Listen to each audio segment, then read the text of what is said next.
Uomo libero, tu non puoi non amare il mare. Questa è la prima strofa di una poesia di Baudelaire. Non ricordo il seguito, ma basta poco per riportarmi al lago, in barca a vela. Silenzio lievamente addolcito dallo sciabordio delle onde.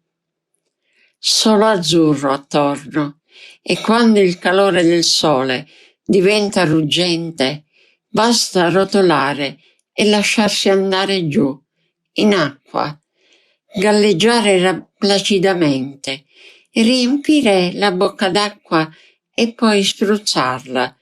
Una capriola, uno scatto veloce e poi tornare in barca e il ciclo ricomincia. I pensieri, come se giacessero in fondo al mare, salgono come bolle d'aria di un subacqueo e mi riportano indietro, sempre più indietro. La pellicola si riavvolge e piombo nel 1933, 34 o forse un po' dopo. Risale a quel periodo la vaga immagine di un bambolotto nero urlante. Era mia sorella, più piccola di un anno. Sono nata nel giugno del 1933 in una bella casa sul mare, a metà fra Aci Castello ed Aci Trezza, tra il castello saraceno ed i Faraglioni. La casa è ancora lì, con le sue 3 panoramiche e grandi terrazze, una torretta e le grandi porte e finestre dipinte di blu. Quando durante l'estate torno da quella parte, la vedo sempre lì, sempre bella.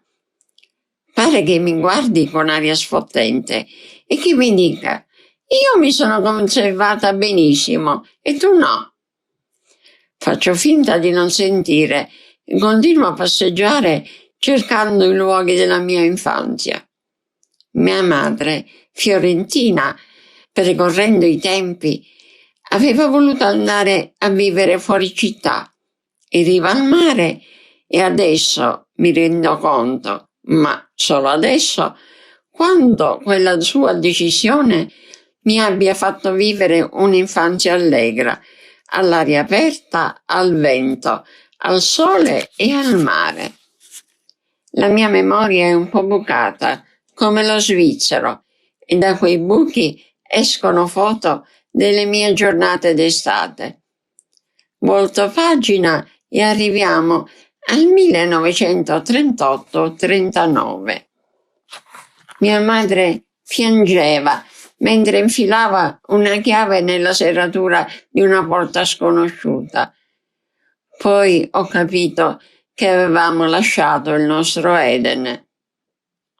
Ma i bambini fanno presto a consolarsi. La casa nuova, le grandi stanze, una grande porta che si chiamava bussola e che prima era solo in casa della nonna, l'ammezzato e le scale, e noi su e giù, su e giù. C'era una strana atmosfera. Papà ascoltava con grande attenzione il giornale radio, grandi titoli sui quotidiani, e il cinegiornale proiettava qualcosa di bellico. Ho qualche dubbio sulla consecutio temporanum, ma i ricordi sono chiarissimi. Papà un giorno ci disse: presto, presto, preparatevi, vi porto a vedere il Duce. Piazza Teatro Massimo era stracolma, folla che pressava dalle strade adiacenti, tutti in camicia nera e braccia a destra alzato, cori incessanti: Duce, Duce! Mussolini era affacciato dal balcone dell'edificio dell'Opera Nazionale Invalidi di Guerra. Gerarchi e gerarchetti in divisa, col fez, che era un berretto con una frangia nera che pendeva lateralmente, si aggiravano petto in fuori e pancia in dentro. Mio padre era fascista, come tutti che poi scomparvero miracolosamente. Del resto si era arruolato a 19 anni, partendo dalla Sicilia per liberare Trento e Trieste, e le sue ingellite lettere, che possiedo ancora, grondano amore di patria. L'evento si concluse al canto di inni, compreso quello di Faccetta Nera, e mi pare, ma non sono sicura, che in quell'occasione mia madre e le altre donne donarono la fede d'oro alla patria. Speriamo che sia andata a finire veramente alla patria. Mio padre, sempre fervente patriota, era convinto che avremmo vinto la guerra, perché eravamo valorosi eroi ed altro ancora. La frase di risposta del signor Feo è incisa nella mia memoria da più di 70 anni. Cavalieri Caponnetto, chi va dicendo, nuaci finisci, che ne mangiamo magari la sola delle scarpe. Avevano ragione tutti e due.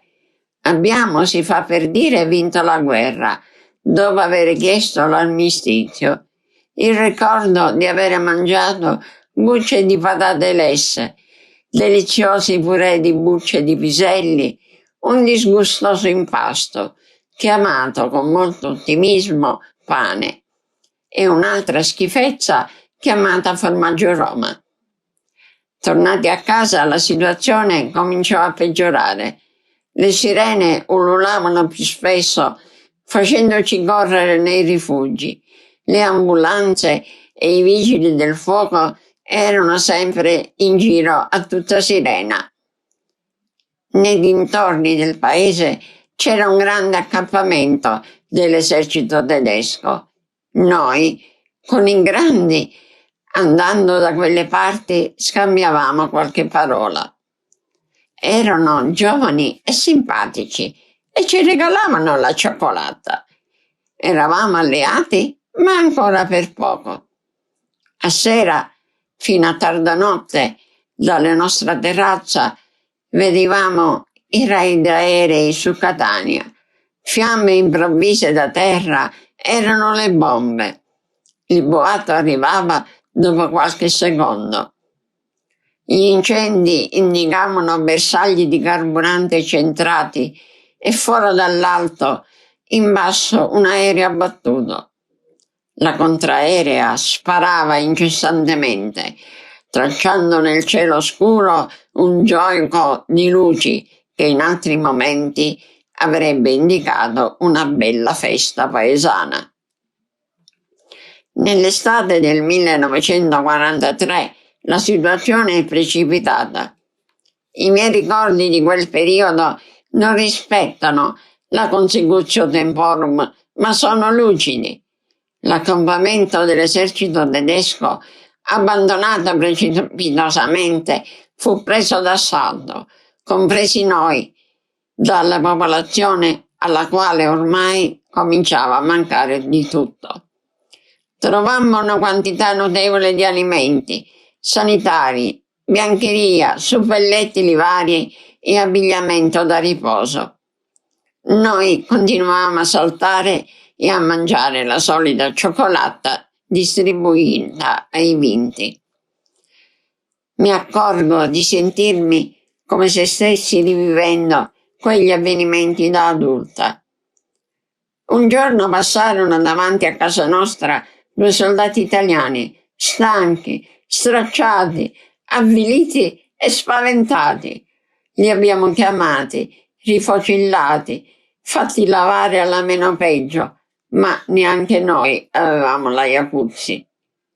Abbiamo loro procurato abiti civili e dopo esserci abbracciati li abbiamo visti allontanarsi un po' più rinfrancati. Chissà se ce l'hanno fatta ad arrivare dai loro cari. Mi sono autobiografata per i miei primi 15 anni, in pratica un quinto circa della mia vita. è un escamotage per programmare almeno altri 4 periodi. Non voglio porre limiti alla divina provvidenza, non me lo permetterei mai, e poi non mi conviene.